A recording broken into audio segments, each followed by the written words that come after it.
একটা সময় গান শুধু শোনার বিষয় হলো, সময়ের পালাবদলে এখন তা দেখার বিষয় হয়ে দাঁড়িয়েছে। আর এক্ষেত্রে বিশাল ভূমিকা রাখছে বিশ্বখ্যাত ভিডিও প্ল্যাটফর্ম ইউটিউব, যেখানে বিশ্বজুড়ে বিভিন্ন ভাষার গান নিয়ে প্রতিনিয়ত করা হচ্ছে ট্রেন্ডিং তালিকা। চমক হিসেবে বৈশ্বিক ট্রেন্ডিং এ জায়গা করে নিয়েছে দুটি বাংলা গান। এই সপ্তাহে টপ ট্রেন্ডিং সং লিস্টে আমাদের এবারের প্রতিবেদন।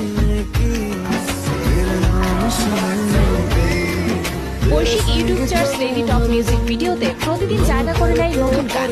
যে গানগুলোর ভিউ বেশি সেই গান নিয়েই তৈরি হয় তালিকা।